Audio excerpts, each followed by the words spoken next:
This is Wabash Carnegie Public Library oral history program interviewing William A. Quinn at the home of his daughter in Fort Wayne, Indiana, Saturday afternoon, November 30th, 1974.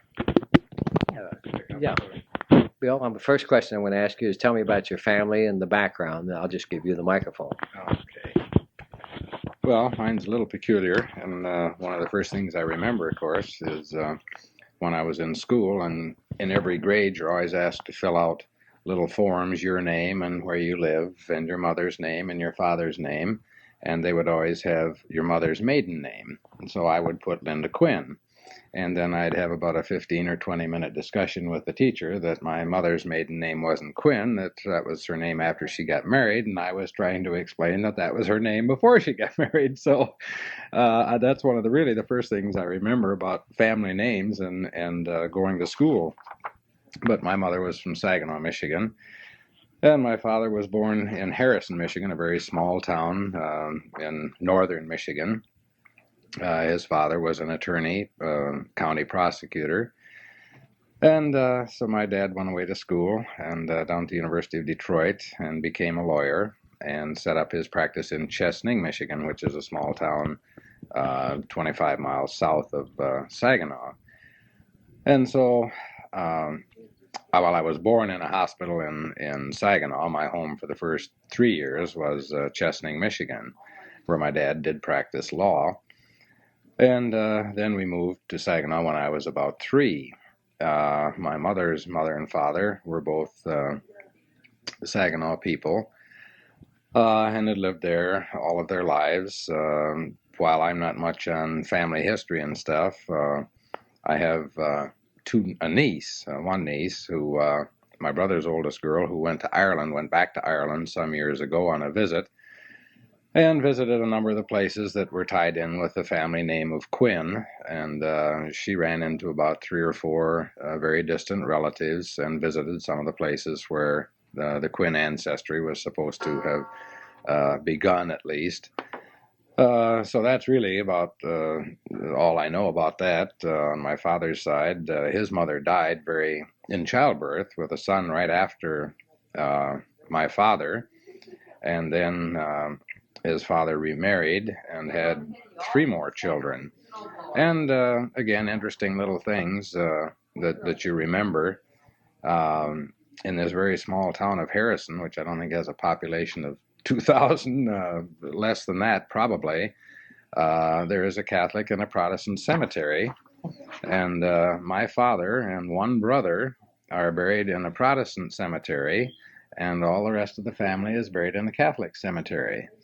And because my dad died when I was only 8 years old, and my brother was only 9.5, I really don't know the background of my father's family as far as this religious thing is concerned. My father was certainly brought up a devout Catholic, and his brother too, but obviously for some reason or other these 2 sons did not accept it, and at some time in their later life left the church, and they're buried off by themselves in a little old Protestant cemetery, and then their mother and father and all their brothers and sisters are over in the Catholic cemetery. So I really don't really know much about that particular background, except I suppose well, in a way it's bound to affect people. I've always kind of thought to myself that religion could be a very personal choice kind of thing. And when you became of age, no matter what religion you were brought up with, if you were brought up with a belief in God, which was to me the most important thing, then when you became an adult, you could fit that belief into any religion that happened to suit you. And that was the important thing as far as we've ever try to teach anything to our children regarding religion is a good, strong belief in God. And then what particular denomination they end up in would be very immaterial to me. So that's a little bit of the family background. I have just one older brother. There were just 2 children, my older brother and myself. And my older brother went into law. and following the family tradition, and practiced law for about 30 years, incidentally, in Chesaning, Michigan, the same city that my father started out in, and had a very, very successful practice there for those 30 years, and retired 6 months ago or 9 months ago at about 55, and moved out to California. So he's basking in the sunshine out there while I slave away. He asked me on numerous occasions to go to law school and go in business with him, but I wasn't interested. No, I'm not so sure I shouldn't have been, from the dollar point of view at least. So why don't you just follow down then on the Yeah. next topic? Right. We'll just go that way. Okay. So I was educated in the public schools of Saginaw, and I was very much influenced by one teacher that I had in the 4th and 5th grade. She moved up a grade with our class, and so I had a teacher by the name of Ann Bolden for 2 years. And it's surprising. I don't think you realize the influence that someone can have on you that young. But I remember that teacher so very, very well. And then I don't know when, somewhere along in junior high and high school, when anybody asked me what I wanted to be, it was a school teacher. And this was, it was just cut and dried as far as I was concerned. So when I did get out of, when I graduated from high school, which wasn't long after the Depression and my dad having died, 1929, what estate he had left was wiped out in the next few years. So I borrowed money from what was called the Eddy Fund. This was one of the lumberman millionaires in Saginaw that had set up an educational foundation or trust fund. And I was able to borrow some money and go off to school, which I did down at Ypsilanti, which was then Eastern Michigan College. And I went down there for 2 years. And then the 3rd year, I went back to school. This would have been, and here again, I get a little hazy on dates. Now, let's see. Anyway, I started in September and went to school September and October and maybe a little bit into November. And then one of those very peculiar things that happens to people happened to me. I got up one morning to go to class and decided I didn't want to go to class, that wasn't especially for me. So instead, I walked into the dean's office, and he was a very famous personality in Michigan education, Dean Bing Brown at Central Michigan, and said I wasn't going to class. Instead, I was going over to Windsor, Canada, and enlisted in the Royal Canadian Air Force. And he thought that was pretty stupid and tried to talk me out of it, but I was young and foolish, I guess, and said, no, I thought that's what I'd do, and he just wished me well. So I went back to my room and packed what few belongings I had and hitchhiked to Detroit, which was only 45 miles away, and crossed the bridge and went to Windsor and found the headquarters of the Royal Canadian Air Force and volunteered. So then I was in. The month of November, it must have been about the 1st of November, the end of October, because I was only there about 6 weeks. And they sent us home in December for a Christmas holiday. The whole month of December, we were going to be on leave. So I had returned to Saginaw and was at home. Well, I wasn't at home. I was back at the college campus for a date the afternoon of December 7th, sitting in the girls' dorm waiting for a date to come down. And so when that happened, I did go back to Saginaw and called the local Army, or I was in the Air Force, and called the local Air Force and asked what I should do because I was an American citizen and our country was in at war. And he said, well, just go over and ask them to transfer my papers to Detroit right across the river, which he was sure they would do, and I could be in the American Air Force. So that's what I did. And spent 4 years in the service. This is going to take much too long if I talk this long all the time. So anyway, I spent, not 4 years, about 38 months in the service. As a B-17 pilot overseas, stationed on Guadalcanal. Then came back, and I had risen to the rank of captain with flying pay, which in those days was real big money. And when I came back from that, I wasn't quite sure I was quite so anxious to be a school teacher anymore, because I heard they didn't make very big money, and I was a little more interested in making some money. So I had saved some money while I was in the service, and I talked my father-in-law into going 50-50 $50 with me financially, and we bought a tavern up in Mount Pleasant, Michigan. And so I ran a tavern inside Mount Pleasant, Michigan for 5 years. And my family was coming along at that time. And I decided that you couldn't run that kind of a business and grow up with your family. So I sold the business and went back to school. And I got a year's credit for my military service, so I only had 1 year to go. And there was a university then right in Mount Pleasant, central Michigan. And so I went back there for a year and got my bachelor's degree, and then went over to Chesaning, Michigan, a small town on the bay, and taught school for a couple of years.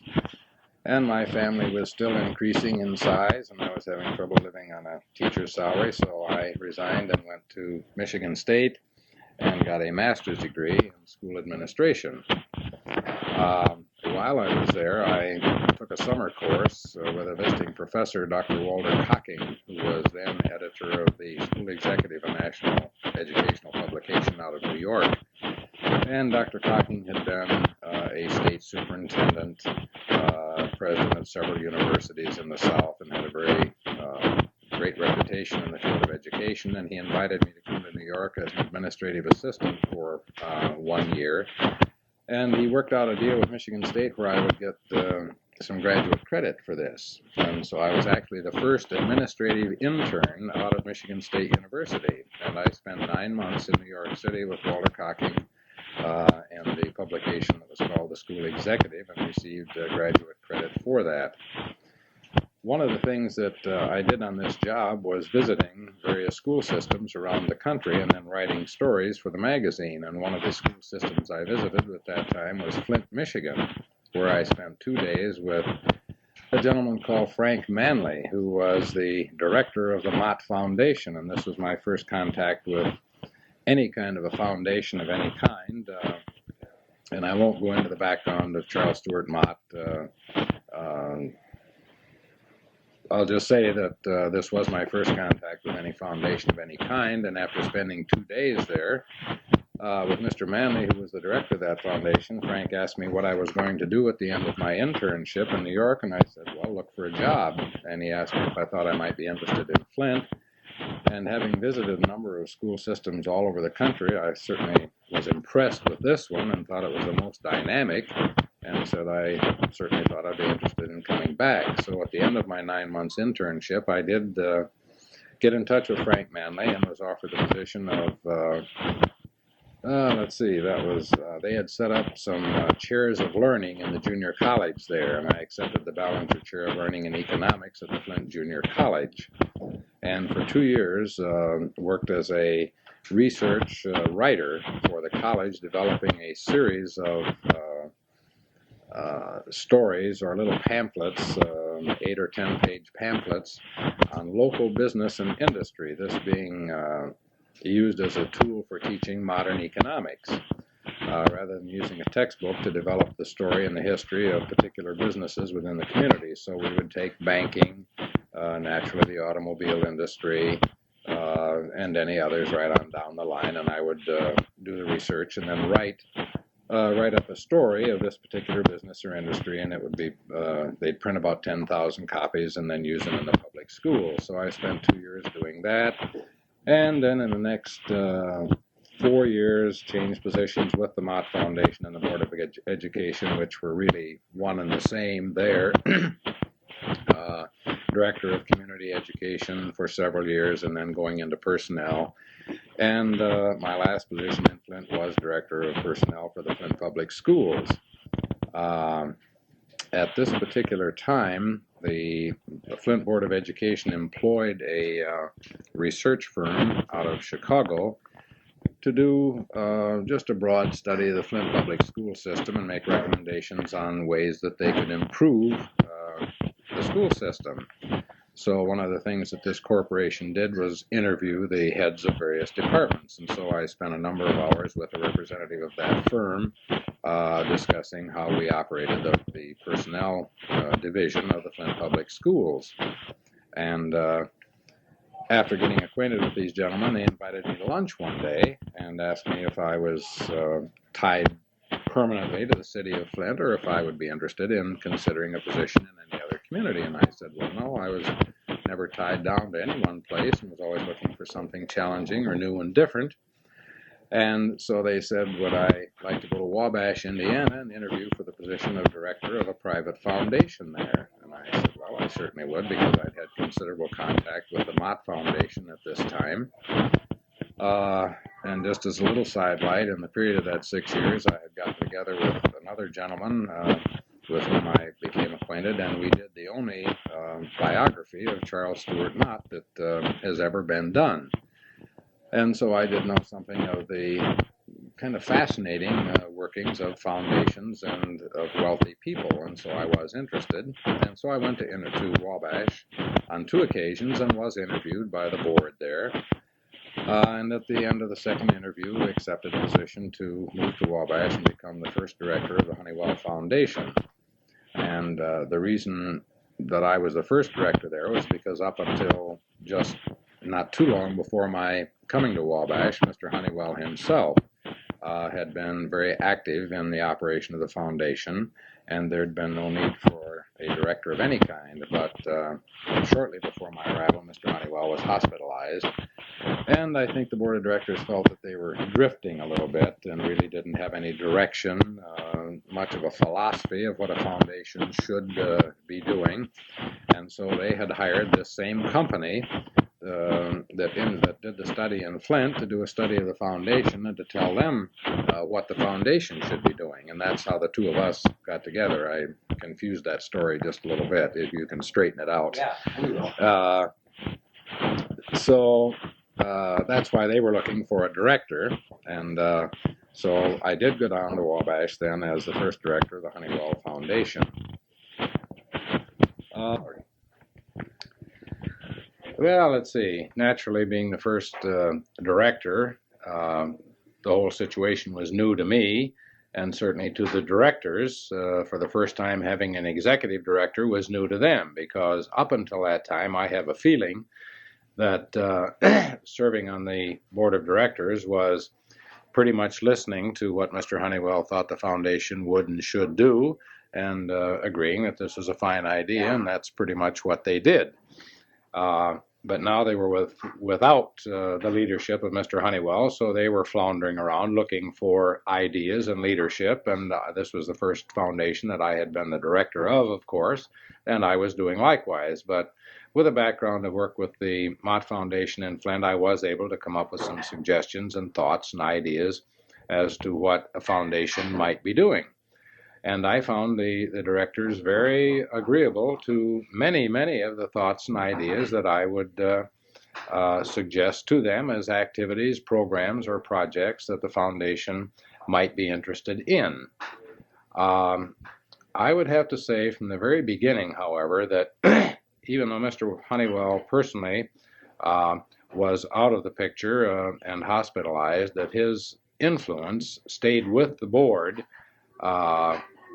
all of the 10 years that I was with the foundation.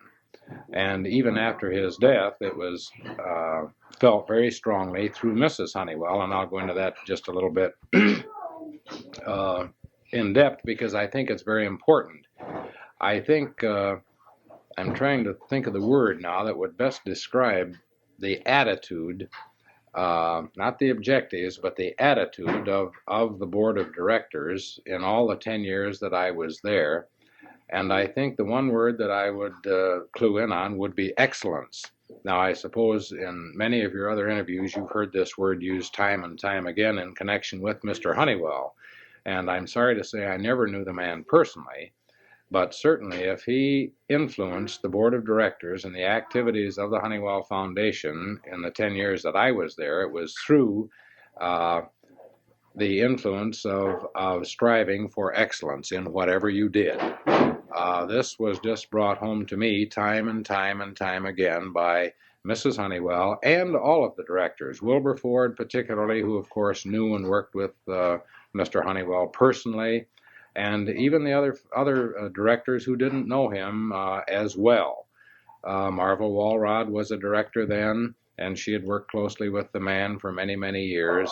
And I can recall, just as though it were yesterday, hearing Mrs. Honeywell and Marvel and Wilbur and some of the others, harking back to this: whatever we do, excellence is our goal.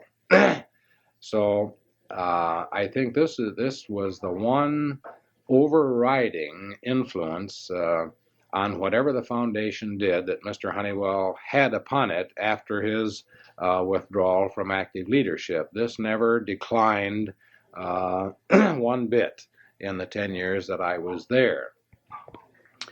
Mrs. Honeywell certainly was an influence on the board, particularly in terms of this excellence that her husband stood for. And in his absence in the hospital, and then even after his death, she was constantly reminding me and the other directors as well that in whatever endeavor the foundation chose, that excellence had to be the prime consideration. No matter how large or how small the particular project or activity was, it had to be perfect to come up to his standards. And of course, it's interesting to recall many of the little things that happened around the foundation in the very beginning. For example, at the desk when you came in to register, the reception desk right in the lobby of the very beautiful Honeywell Center was a curved slab of marble, and this was covered with a very plain brown old piece of masonite. And I was curious about this because I could see this beautiful marble underneath, and so I inquired about it and was told that at the time the building was built, this marble turned out to be the wrong color. It wasn't the color that Mr. Honeywell thought he had ordered or that the marble should be, and so he had it covered up with masonite. Well, I convinced the rest of the directors that while Mr. Honeywell may have not been pleased with the color, I'm sure that the general public would still think it was beautiful, and so we took the masonite off and uncovered the marble slab. It was just little things like this that brought out to me Mr. Honeywell's striving for excellence himself. If it didn't suit him, he was never satisfied. And there were other things. There was masonite on the marble steps that went up to the second floor. This was some of the same marble that came from Italy, and it wasn't the color he wanted, and he had it covered up. So these are the little things that you recall where the influence of a man, even now out of the picture, was still very, very dominant. Wilberford, I think, I would describe as the steadying influence on the board, certainly at all times. Willing to look into any kind of program or activity, take a good, long, hard look at it, and then if it was within reason, dollar-wise, and the dollar amount could be very large, for example, a swimming pool, if it was a good idea and could be done right, then I think Wilberford was the one who really promoted it and pushed it among the directors.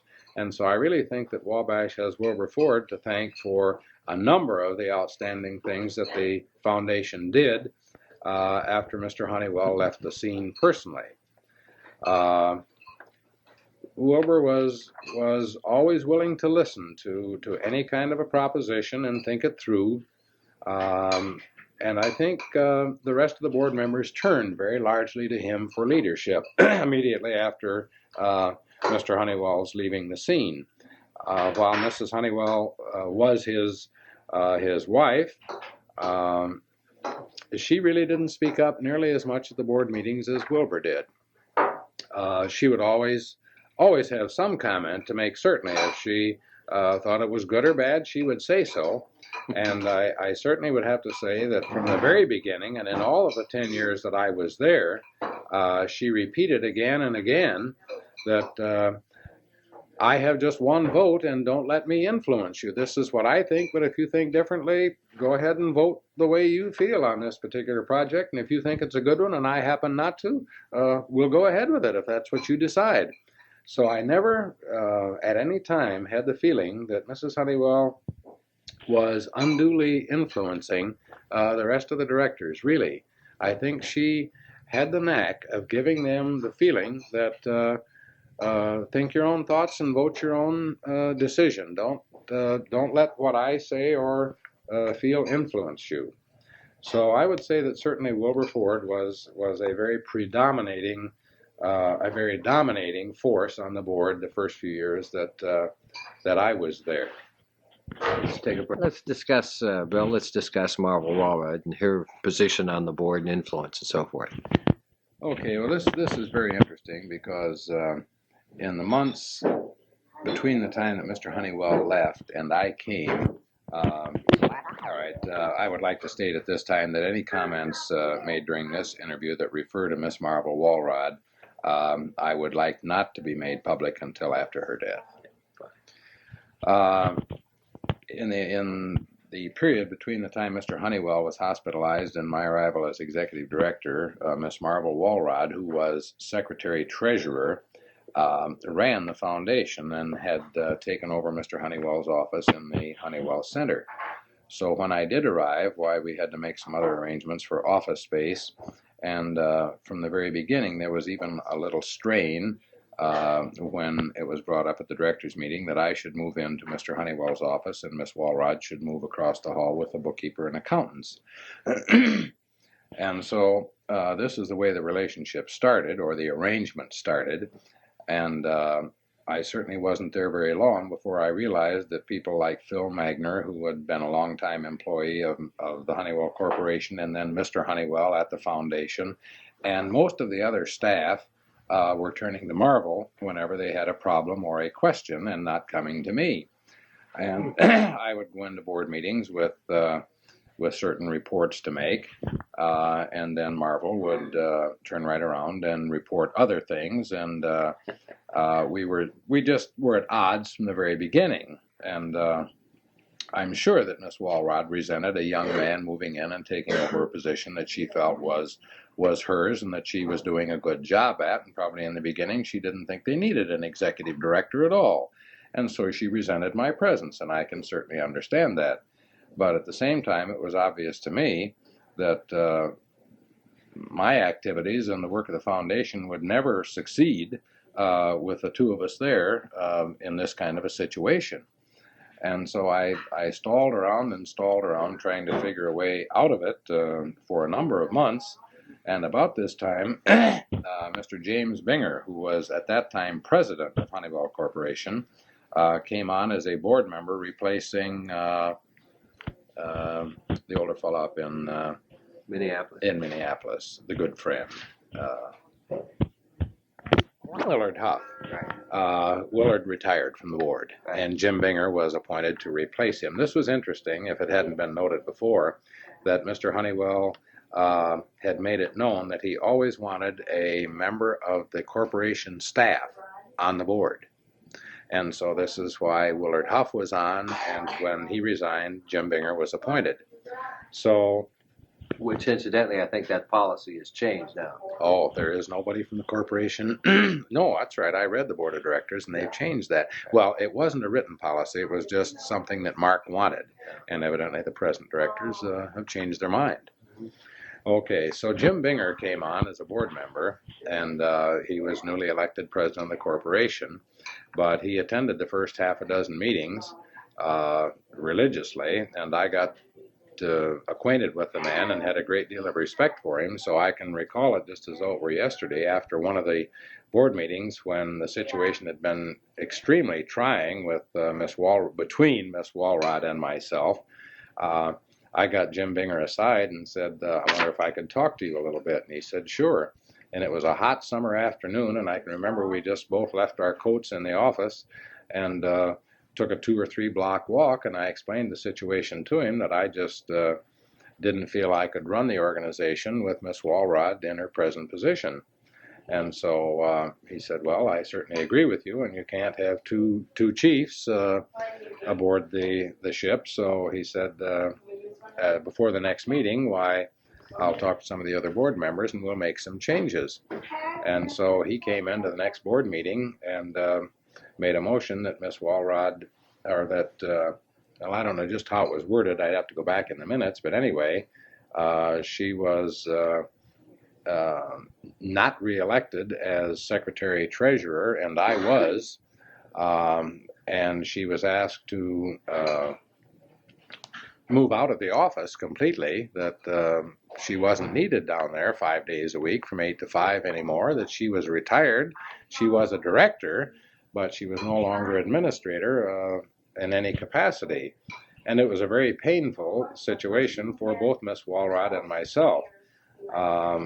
And so I want to end this whole story by saying that this was about a year after I arrived, and in the next 9 years that I remained in Wabash, over the period of that 9 years, Miss Walrod and I became very, very close personal friends, and I learned to admire and respect her very, very much. And she was a fine woman with a great sense of humor.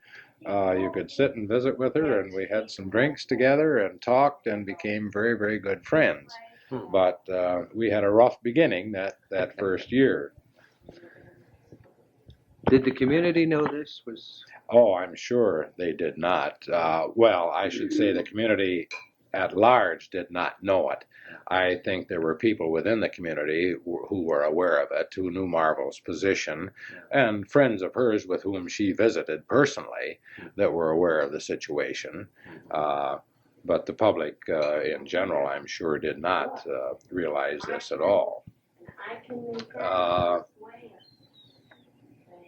Well, regarding problems with running a foundation, there are always the problems, particularly when you're just beginning.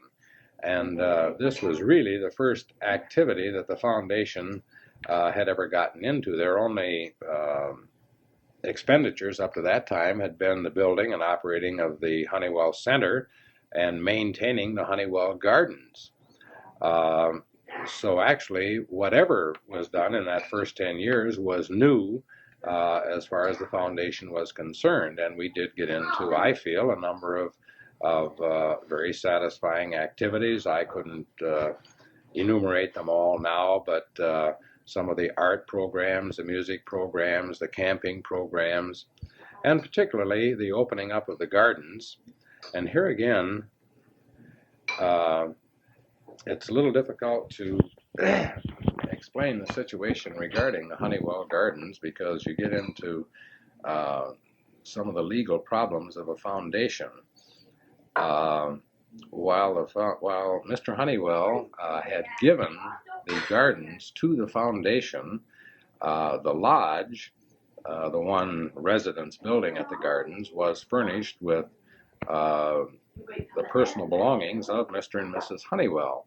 And so it was kept closed and used only, well, in the beginning, once a year for a dinner meeting of the board of directors. And to me, this was a little bit of a sore spot because I felt that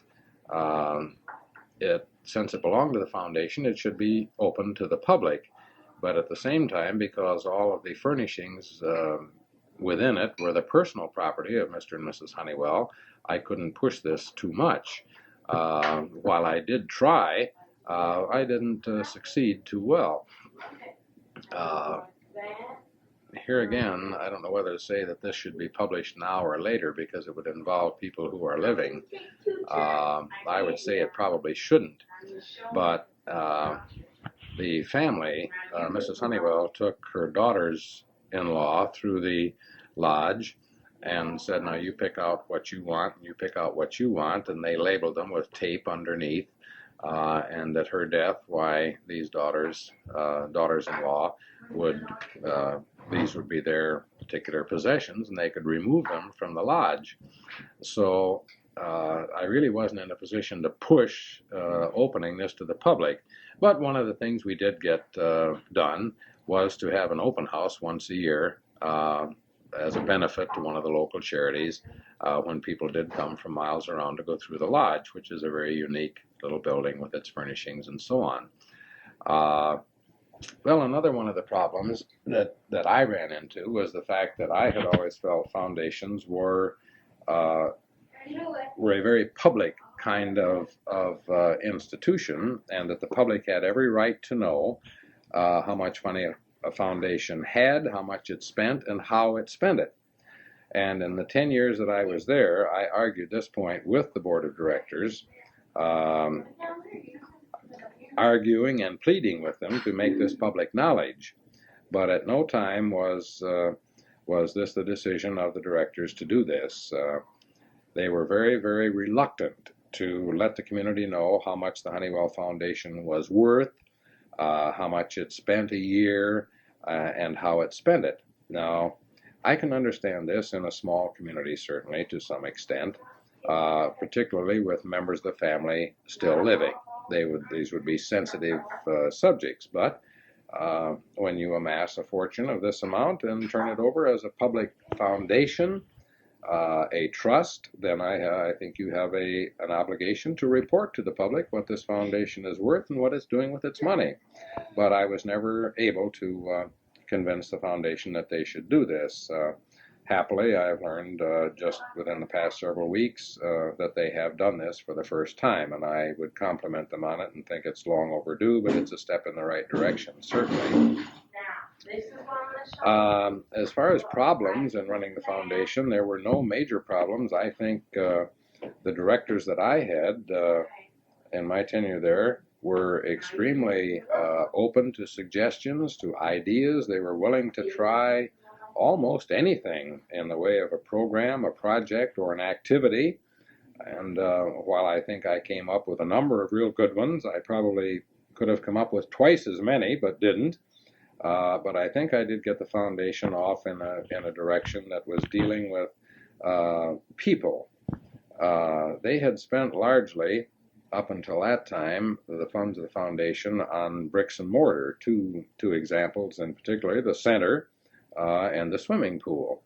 And I think I was more interested in people projects than I was in mortar and concrete types of things, memorials to the man. The center itself was a memorial to Mr. Honeywell, and I think this was all that was needed. The swimming pool, to me, was not just bricks and mortar, but a very usable kind of thing. But as far as building any other buildings and just naming them the Honeywell this or Honeywell that, I was not particularly in favor of that. I would much rather have seen the money spent on what I still, to this day, call people programs. And I think we got quite a lot of that kind of thing started in the 10 years that I was there. Bill was, Joe Nixon would have really been a member of the family. Right. What influence do you think any pressures that he either exerted on Mrs. Honeywell or Mrs. Honeywell exerted on him, in that she would be his stepmother, also the publisher of the paper, and Joe was working for him, and John also came on the board later. This is just family. Yeah. I always found John Nixon very easy to work with. He was active and interested, even though he was in Peru. He was very active and interested in the foundation. And just personality-wise, I found John very easy to work with. I will have to say that it was difficult for me to build up a close relationship with Joe Nixon. To me, he was always the newspaper man.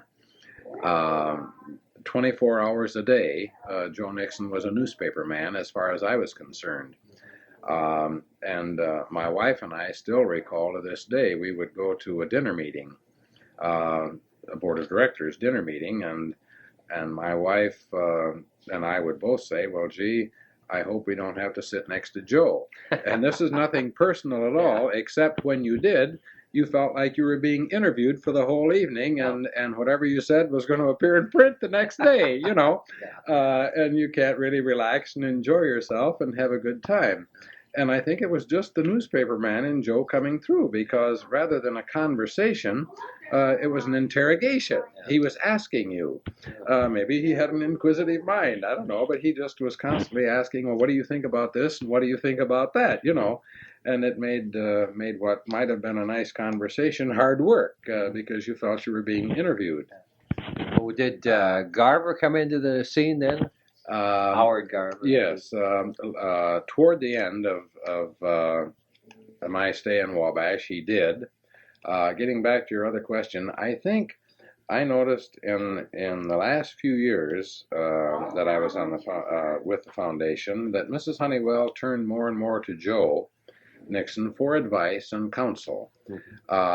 We have to remember now that shortly after I came to Wabash, the directors, I developed a personnel policy and a foundation policy, and they chose to write into that compulsory retirement at age 70.